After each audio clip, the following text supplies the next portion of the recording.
Bismillahirrahmanirrahim. Assalamualaikum warahmatullahi taala wabarakatuh. Selamat malam kepada semua penonton-penonton webinar Tubuhan Silat Seni Gayo Malaysia Sempena Tamasya Pendeka Maya 2021. Sebelum itu, saya ingin merakamkan ucapan jutaan terima kasih kepada pihak penganjur, iaitu Satuan Guru-Guru Silat Malaysia, Negeri Melaka, dan juga Jabatan Kebudayaan dan Kesenian Negara Negeri Melaka yang telah berbesar hati menjemput kami untuk bersama-sama dalam slot-slot yang disediakan sepanjang Tamasya Pendeka Maya 2021. Pihak Tubuhan Silat Seni Gayo Malaysia, saya mewakili Tubuhan Silat Seni Gayo Malaysia merakamkan jutaan terima kasih sekali lagi berbesar hati dengan jemputan ini. Dan Alhamdulillah, insyaAllah kami harapkan pada masa-masa akan datang, jika ada lagi peluang-peluang seperti ini, dapat lagi diberikanlah kepada kami insyaAllah. Dan kami akan menyokong penuh semua usaha-usaha dan juga program-program yang dianjurkan oleh JKKN dan juga SIGMA insyaAllah. Untuk pelaksanaan webinar pada malam ini akan dibahagikan kepada dua sesi, iaitu yang pertamanya akan dikendalikan sendiri oleh saya. Dan sesi kedua akan dikendalikan oleh Cikgu Muhammad Zuri Hisham bin Azam. Untuk sesi ini, sesi yang pertama ni, saya akan ceritakan sejarah dan juga sedikit sebanyak apa ni falsafah Pertubuhan Silat Seni Gayo Malaysia ini. Dan seterusnya untuk sesi yang akan diuruskan akan dikendalikan oleh Cikgu Muhammad Zuri Hisham pula. Dia akan lebih kepada pergerakan-pergerakan silat, gerakan-gerakan yang ada di dalam Tubuhan Silat Seni Gayo Malaysia. Okay, terlebih dahulu, biarlah saya memperkenalkan diri saya dahulu. Saya Muhammad Zamir bin Haji Muhammad Syarif, sebagai timbalan yang dipertua Tubuhan Silat Seni Gayo Malaysia Negeri Melaka dan juga merupakan AGK Induk Tubuhan Silat Seni Gayo Malaysia, dan saya juga memegang jawatan sebagai Setiausaha Majlis Kualiti Kebangsaan Pertubuhan Silat Seni Gayo Malaysia. Okay, seperti yang tuan-tuan dan puan-puan maklum, Pertubuhan Silat Seni Gayo Malaysia ni antara pertubuhan silat yang pertama berdaftar secara rasmi di Malaysia ini, yang mana kita biasa dah dengar selalulah, dah familiar bila sebut Pertubuhan Silat Seni Gayo Malaysia ini. Nama yang tak asing lagi ialah Datuk Allahyarham Datuk Meo Abdul Rahman Dayyuddin Muhammad Hashim. Okay. Beliau merupakan mahaguru dan juga pengasas Silat Seni Gayo Malaysia yang dilahirkan di Taiping, Perak pada 17 Ogos 1915. Okay. Ilmu persilatannya dituntut oleh beliau ketika berumur 12 tahun daripada datuknya Syekh Zainal Abidin Al-Atas. Setelah dikatamkan, Datuk Meo Rahman mula dikenali ramai. Ketika beliau berumur 19 tahun, Sultan Alang Iskandar, Sultan Perak pada masa itu, telah berkenan memberi gelaran Panglima Sendo Perak. Seterusnya beliau menetap di istana di atas kehendak baginda sehinggalah baginda mangkat pada tahun 1936. Okay, pada tahun 1938, Allahyarham telah berhijrah ke Singapura dan beliau merupakan anak Melayu yang pertama menjadi jurulatih seni pertahankan diri semasa itu. Semasa pendudukan Jepun, beliau telah menyelamatkan penduduk Pulau Sudong dari diganggu oleh tentera Jepun. Pada tahun 1947, di atas jasa-jasa beliau di dalam menentang pendudukan Jepun, beliau telah dianugerahkan peringkat King George V oleh kerajaan British. Semasa itu beliau bertugas sebagai polis di Jabatan Siasatan Jenayah ataupun singkatannya iaitu CID.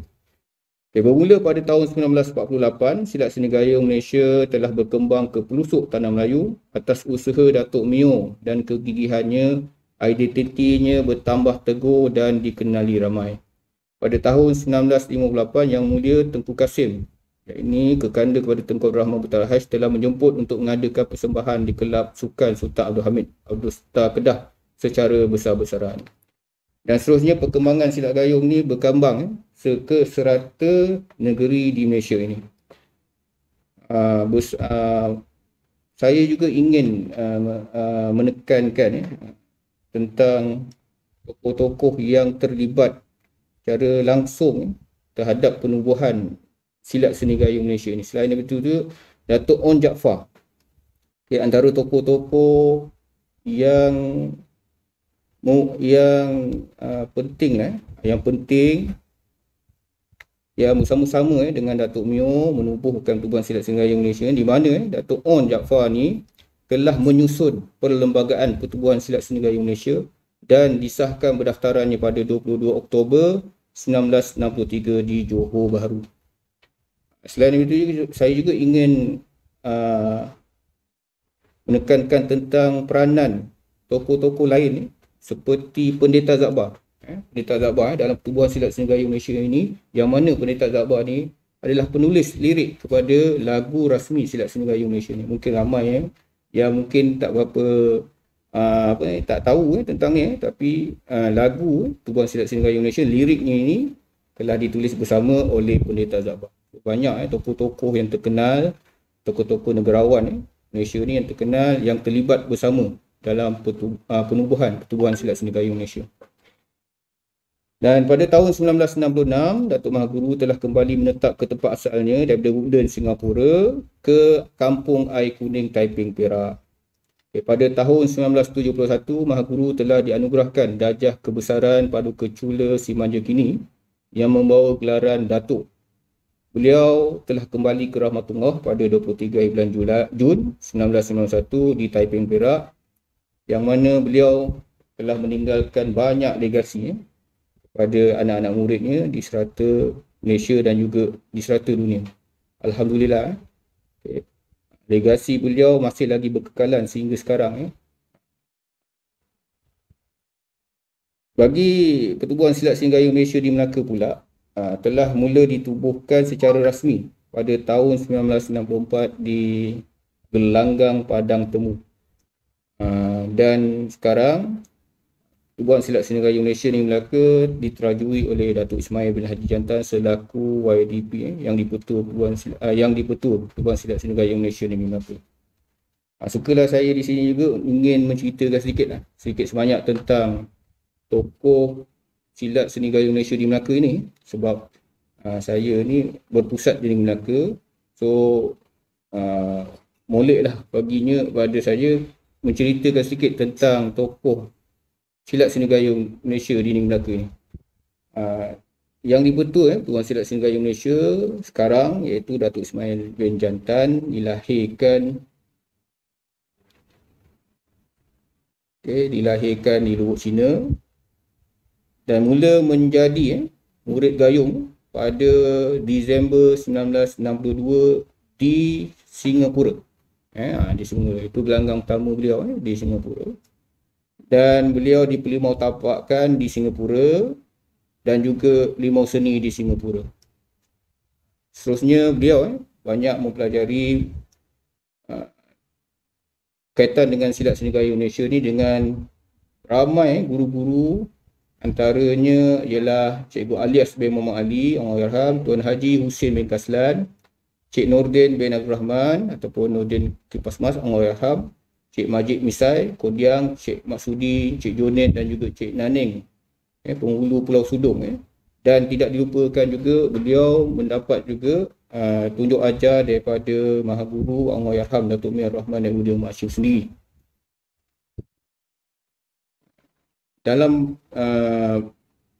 saya mengenali Datuk Ismail Jantan ni, beliau ni merupakan seorang yang sangat terbuka. Sentiasa menerima pandangan daripada semua pihak walaupun mungkin ada perbezaan pandangan pendapat, tapi beliau sentiasa meraihkan perbezaan pendapat itu. Itu yang saya nampak pada Datuk Ismail Jantan sehingga sekarang beliau masih lagi menerajui Pertubuhan Silat Seni Gayung Malaysia di Negeri Melaka ini, menunjukkan bahawa kepimpinan beliau itu masih lagi diperlukan. Dan pengalaman-pengalamannya sangat membantu ahli-ahli baru yang muda seperti saya ni, yang sedang masih lagi dalam usaha untuk belajar pengurusan dalam Pertubuhan Silat Seni Gayung Malaysia. Beliau juga sekarang memegang jawatan sebagai pengurusi Majlis Pelatih Kebangsaan atas sebab beliau mempunyai kemahiran dan ilmu-ilmu persilatan Pertubuhan Silat Seni Gayung Malaysia yang sangat luas. Saya juga ingin mengambil peluang dalam sesi webinar ni untuk memperkenalkan antara tokoh-tokoh lain yang terlibat dalam membantu meningkatkan gerakan memajukan pertubuhan silat seni Malaysia ni Melakanya, antaranya iaitu Cikgu Muhammad bin Husin yang juga dikenali dalam kalangan anak muda ini sebagai Cikgu Hasan. Allahyarham Cikgu Muhammad bin Makno yang juga dikenali sebagai Cikgu Bakar, dan juga tidak dilupakan Allahyarham Cikgu Muhammad bin Mujal. Okay. Mereka ni antara tokoh-tokoh yang sama-sama membantu membangunkan pertubuhan silat seni gayung di Malaysia, di negeri Melaka ini. Okey. Suka juga saya menceritakan di sini struktur pertubuhan silat seni gayung Malaysia. Okey, pertubuhan silat seni gayung Malaysia ini pada asalnya adalah pertubuhan yang didaftarkan di bawah Jabatan Pendaftaran Pertubuhan Negara pada 22 Oktober 1963 dan kemudian didaftar kepada Pesuruhjaya Sukan pada 31 Julai 1998. Kemudiannya berubah semula pendaftaran ni kepada Akta Pertubuhan 1966 dengan nombor pendaftaran PPM 01004 0904213. Okey, Badan Pentadbiran Pertubuhan Silat Seni Gayung Malaysia ini dibantu oleh dua organisasi dalaman yang melengkapkan lagi badan pentadbiran iaitu Lembaga Adat Istiadat dan juga Majlis Guru Latih. Okay, Badan Pentadbiran merupakan badan utama menggerakkan hal-hal yang berkaitan dengan merancang, melaksana dan mengawal aktiviti pembangunan dan pengembangan sebagai sebuah pertubuhan. Badan ini berkait rapat dan berhubung secara langsung dengan urusan memenuhi keperluan dasar-dasar kerajaan yang berkaitan. Di samping itu juga badan pentadbiran ini berperanan sebagai agensi penghubung di antara organisasi luar sama ada dari dalam negara maupun di luar negara dengan isu-isu yang berkaitan dengan pentadbiran silat seni gayung Malaysia. Dua lagi badan yang lain iaitu Lembaga Adat Istiadat dan juga Majlis Guru Latih merupakan pelengkap kepada badan pentadbiran ini. Lembaga Adat Istiadat pula memberi fokus kepada merancang, melaksana dan mengawal pelaksanaan amalan-amalan adat istiadat silat yang diwarisi daripada Datuk Mio, Allahyarham Datuk Mio Rahman. Perkara-perkara yang diberi keperhatian termasuklah hal-hal yang berkaitan dengan penyampaian sandang kebesaran, adat-adat limau tapak, limau seni iaitu adat penerimaan anak murid, tata cara pemakaian serta penampilan dan pelaksanaan protokol budaya warisan berdasarkan kepada Pertubuhan Silat Seni Gayung Malaysia. Manakala Majlis Guru Latih pula merupakan satu badan yang berperanan merancang, melaksana dan mengawal pembangunan dan pengembangan persilatan dari aspek kurikulum ataupun sukatan pelajaran dan juga kejurulatihan. Ini termasuklah dalam urusan mengumpul dan menyusun pelajaran-pelajaran yang terdapat daripada guru-guru kanan yang ditauliah dan diketahui menguasai kemahiran yang diperturunkan oleh Allahyarham Datuk Mio Rahman dan Udin Muhammad Hashim.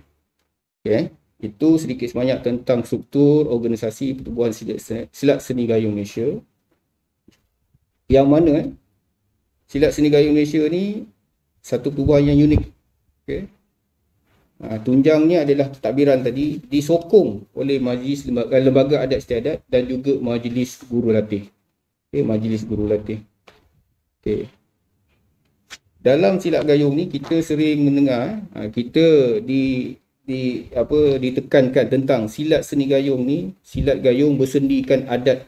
Maknanya apa saja yang ada dalam gayung ni, sukatan pelajarannya, pentadbirannya mestilah bersendikan dengan adat. Segala perjalanan pentadbiran dan pelajaran mestilah berdasarkan adat istiadat silat seni gayung Malaysia. Okay. Maknanya sangat unik Pertubuhan Silat Seni Gayung Malaysia ni adalah sangat unik kerana adat tidak dilupakan. Adat sentiasa mendapat tempat di mana-mana saja dalam aspek pengurusan dan juga pentadbiran dalam Pertubuhan Silat Seni Gayung Malaysia. Alhamdulillah, perkembangan silat seni gayung Malaysia ni adalah begitu pesat dan mendapat sokongan oleh pelbagai pihak termasuklah kerabat diraja, para pembebasan negara serta negeri dan pemimpin-pemimpin masyarakat. Ini disebabkan oleh keterusan perjuangan dan juga kekuatan disiplin dan kerapian adat istiadat yang memberikan satu daya tarikan kepada golongan-golongan ini untuk sama-sama menyertai perjuangan dan pergerakan silat seni gayung Malaysia di seluruh tanah air. Okay, silat seni gayung Malaysia bukan sahaja menjadi pilihan orang ramai tanpa batas usia, malah mendapat tempat dalam Angkatan Tentera dan juga Polis Malaysia. Ini menjadikan silat seni gayung adalah satu silat yang universal. Okay. Untuk maklumat, tuan-tuan dan puan, hadirin ni, penonton webinar pada malam ini, silat seni gayung Malaysia juga telah menebarkan sayapnya ke dalam badan-badan beruniform. Seperti FRU yang terkini kita telah pergi ke dalam FRU. Kita telah menyediakan sukatan untuk pertahanan dirinya. Okay. So alhamdulillah kita nampak di sini relevan tubuhan silat seni gayung Malaysia ini, dan mana silat seni gayung Malaysia ini berjaya masuk ke semua peringkat lapis masyarakat. Okay, dan tubuhan silat seni gayung Malaysia juga, kalau kita lihat keahliannya juga banyak dalam kalangan pelajar-pelajar sekolah. Okay, pelajar-pelajar sekolah dan juga pelajar-pelajar IPT. Di samping juga kita punya gelanggang-gelanggang awam. Okay, yang mana keunikan silat seni gayung Malaysia ini dari segi aspek sukatan ataupun kurikulum pelajarannya, dia mempunyai lapisan-lapisan mengikut aras-aras kesukaran. Daripada yang rendah sehinggalah yang tertinggi, yang sangat bersesuaian untuk dilaksanakan di peringkat sekolah rendah sekalipun. Sehinggalah ke peringkat tertinggi, iaitu di peringkat IPT. Yang mana kebanyakan, kalau katakan ahlinya ahli dewasa, dia akan belajar di gelanggang-gelanggang awam. Okay. So, maknanya keunikan sukatan pelajaran yang telah disusun oleh Allahyarham Datuk Mir Rahman Udum Hashim ni mampu dilaksanakan di semua peringkat sekolah. Sama ada di sekolah rendah, di sekolah menengah, hinggalah ke peringkat IPT. Dan dengan sukatan dan susunan bengkungnya yang teratur, menarik minat pemimpin-pemimpin di peringkat pendidikan untuk memasukkan silat sebagai salah satu aktiviti core curriculum di tempat masing-masing. So di sini kita boleh nampak bahawa silat seni gayung Malaysia ni sangat relevan.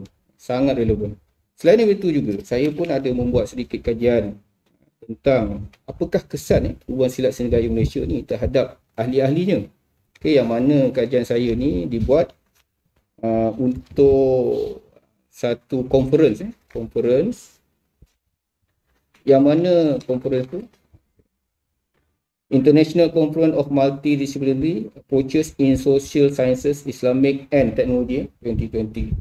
Yang mana dalam kajian saya itu menunjukkan bahawa silat seni gayung Malaysia ni, sukatan yang ada dalam silat seni gayung Malaysia ini tidak sahaja memberikan impak yang positif terhadap perkembangan fizikal, tetapi memberi impak yang positif juga terhadap kemahiran insaniah, yang mana pada kajian itu saya menitik beratkan kepada 3 aspek kemahiran insaniah, iaitu etika dan kerohanian, kemahiran berpasukan dan juga kemahiran kepimpinan.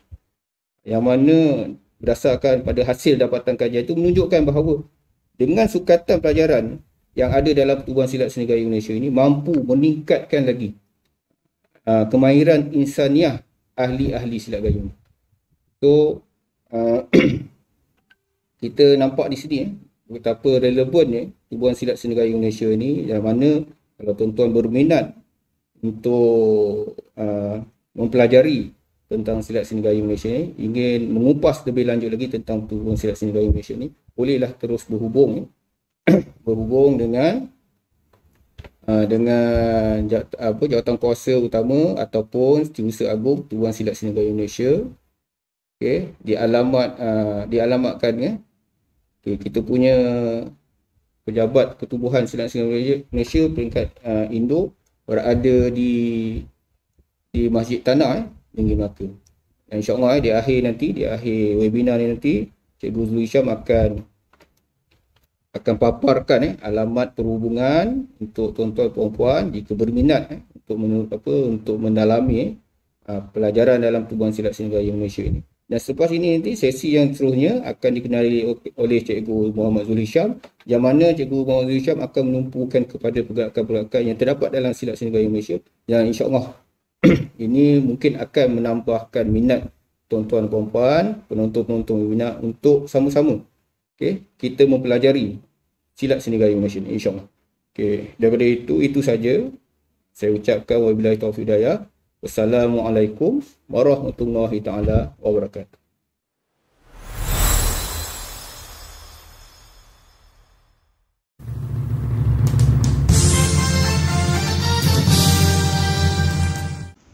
Assalamualaikum warahmatullahi wabarakatuh. Hari ini saya Muhammad Abdul Hisham bin Muhammad Azam, guru latih kanan PSSGM Pertubuhan Silat Seni Gayung Malaysia, akan menceritakan apakah komponen-komponen pelajaran yang ada di dalam silat gayung. Komponen yang pertama, asas gerakan. Untuk bersilat, boleh bersilat dan mempertahankan diri dalam keadaan sebenar, pesilat perlu mempunyai asas pergerakan yang bagus. Di sini, silat gayung akan mengajar asas menendang, asas menumbuk dan asas bergerak sebagai seorang pesilat. Sebagai contoh, okey, senang berdiri. Gayung sedia. Awas gayung. Gayung sedia. 1, 2, 3, 4, 5. Anda nampak? Di sini silat gayung akan mengajarkan asas yang paling mula, iaitu tumbukan. Pesilat akan diajar menumbuk secara lurus, tapi pada masa yang sama menggunakan pinggangnya untuk berpusing. Suka? Di sini kita bukan saja melatih pesilat untuk menumbuk dengan betul, tapi juga menggunakan tenaga dari pinggang dan tenaga rotasi untuk menumbuk. Apabila pelajar itu telah mahir asasnya, maka asas gerakan dia akan bertambah lebih kompleks dan pergerakan dia akan lebih banyak. Contoh, senang. Gayung sedia. Awas gayung. Gayung sedia. 1, 2, 3, 4, 5.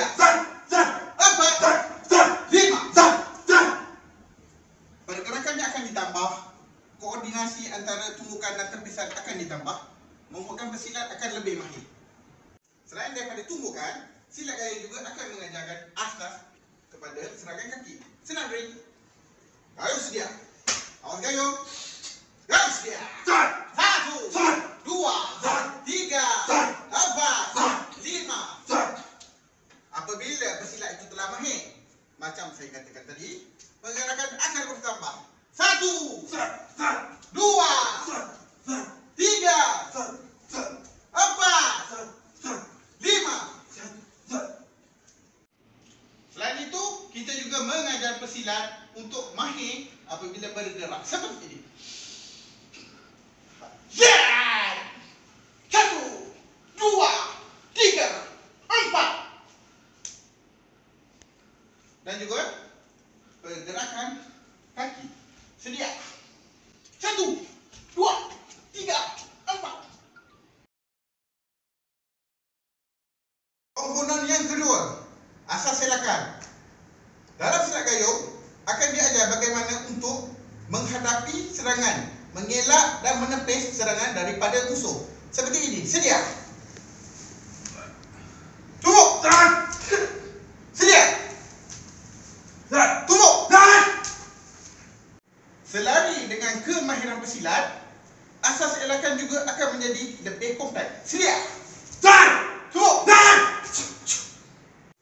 Dan juga seperti ini. Sedia. Mula.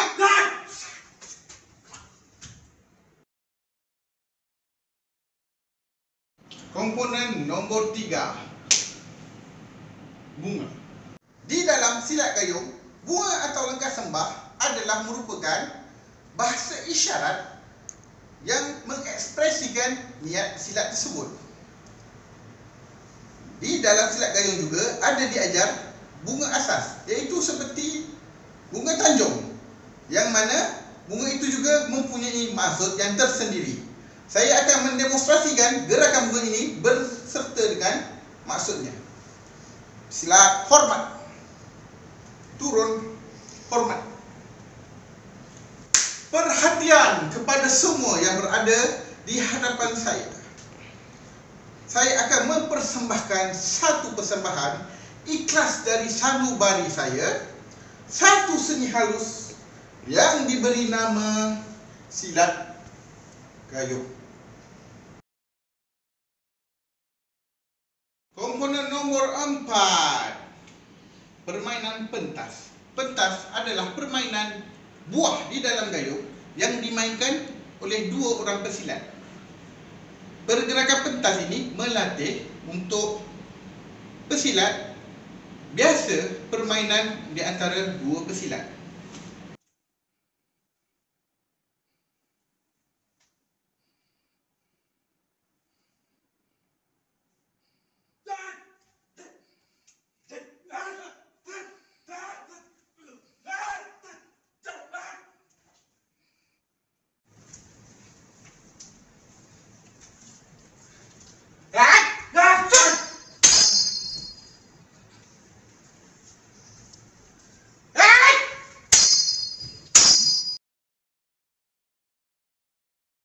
Komponen yang kelima, combat ataupun serangan anak harimau ataupun serangan maut. Komponen ini adalah merupakan serangan tangan kosong yang akan menumpukan serangan tersebut kepada poin-poin vital di badan supaya musuh senang dilumpuhkan. Poin ini dilakukan tanpa senjata dan juga tanpa memerlukan tangkapan. Seperti ini, sedia. Mula!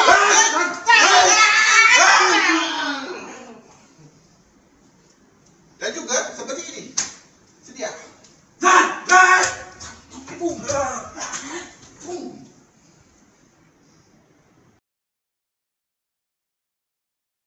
Komponen yang nomor 6, kuncian. Mengikut pendapat saya, komponen ini adalah komponen asas yang paling istimewa di dalam gayung, kerana komponen ini mengajar pesilat untuk mengunci dan mematikan pergerakan musuh sehingga boleh mencabut nyawa. Seperti ini. Sedia. Mula.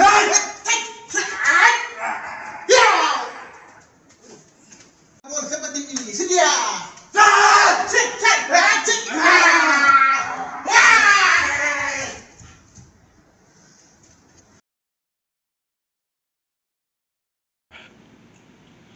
Untuk senjata dalam silat seni gayung ada mempunyai lebih 20 permainan senjata yang perlu dikuasai oleh pesilat silat gayung. Namun hari ini saya akan tunjukkan sedikit permainan parang di dalam silat seni gayung. Di dalam silat seni gayung ada permainan parang 1 dan juga parang 2 lah, iaitu parang 1 parang dan 2 parang. Sebelum pesilat menggunakan 2 parang, pesilat perlulah mahir dulu 1 parang. Antara latih-latih tubi yang akan diajar ialah kinci angin, iaitu memusingkan parang di sisi. Hal ini untuk mengelirukan musuh juga menakutkan musuh. Okay. Kemudian kita ada serangan rodok, serangan lurus ke depan, serangan libas 45 darjah, ataupun kita boleh buat serangan libas balas. Perbezaannya di dalam permainan parang silat gayung dengan beberapa silat lain adalah di dalam gayung permainan parang adalah permainan melibas yang mestilah dimainkan dengan tapak hidup. Apakah tapak hidup? Tapak hidup adalah apabila satu-satu serangan dilakukan, tapaknya hendaklah serangan dan tapaknya hendaklah melangkah seperti ini. 1. Dan libasan balas, gayung menggalakkan pesilatnya untuk melangkah seperti ini, ya. Okey. Melangkah, kemudian balasannya melangkah, merodok melangkah, mengelak melangkah. Permainannya mestilah pantas dan aktif. Keris. Keris adalah merupakan salah satu daripada 4 senjata utama di dalam gayung. Ia senjata yang akan diajarkan pada peringkat agak awal di dalam silat seni gayung. Keris juga merupakan senjata yang menjadi simbolik kebudayaan orang Melayu dan juga seluruh Nusantara. Sebab itu saya akan tunjukkan sedikit permainan keris silat seni gayung. Di dalam gayung, permainan keris hendaklah dimainkan dengan kuda-kuda rendah. Dilarang bermain keris dengan kuda-kuda yang agak tinggi. Serangan keris contoh yang pertama, serangan anak sungai, melangkah ke hadapan sambil memusingkan keris supaya dia akan tertusuk ke dalam badan musuh dan akan menarik organ-organ jika ada serentak dengan tusukan masuk dan tusukan keluar keris. Selain daripada itu, keris juga ada mempunyai permainan besar belang malas seperti ini. Yang penting, selesai aja melakukan gerakan, mata keris hendaklah berada tegak menghadap musuh. Okey?